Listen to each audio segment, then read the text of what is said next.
যশোরের জিকরগাছা ও শার্শা উপজেলার বেথেনা নদী দখল করে মাছের ঘের তৈরি করার অভিযোগ উঠেছে।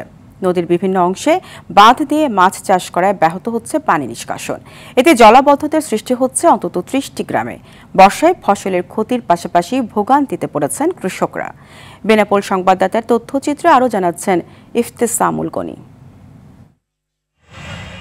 বেতনা নদী, যা বেগবতী বা বেত্রবতী নামেও পরিচিত, ভারতের ঝিনাইদহের মহেশপুর থেকে শুরু হয়ে যশোরের শার্শা উপজেলার লক্ষণপুর হয়ে নদীটি প্রবেশ করে বাংলাদেশে।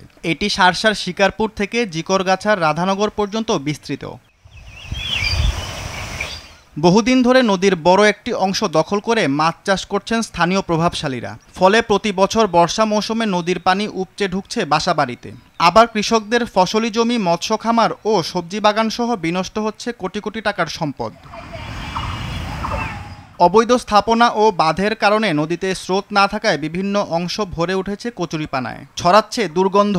তাই দখলদারদের উচ্ছেদের দাবি স্থানীয় বাসিন্দাদের। এখন বর্তমান যে কষ্টের ভিতরে আছে, পানি পয়সে নষ্ট হয়ে এবং বিভিন্ন আবর্জনায় পড়ে এর গর্ত কম হয়ে গেছে। এটা একটু কাটানোরও দরকার ছিল, এখনো পানি নিষ্কাশন হয় না ঠিক মতো। আমাদের এই বেতনা নদী সব ভরাট হয়ে গেছে এবং দখলদারদের কবলে চলে গেছে। আমাদের এই নদীটা খনন করার অতি দরকার। আমরা বহুত চাষি আছি, 50-60 জন চাষি আছি, খুব ক্ষতিগ্রস্ত হচ্ছি এই নদী খননের কারণে। ফসল আবাদ সব মার যায়। আমরা চাই যে দ্রুত এই হলো খাল খননের ব্যবস্থাটা হোক। এ ব্যাপারে ব্যবস্থা নেওয়া হচ্ছে বলে জানালেন এ কর্মকর্তা।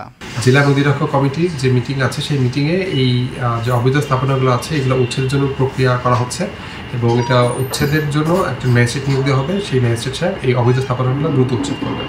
বেতনা নদীটি দখলমুক্ত করতে প্রশাসন দ্রুত পদক্ষেপ নেবে বলে আশা করছেন স্থানীয়রা। ইফতেসামুল গনি, RTV।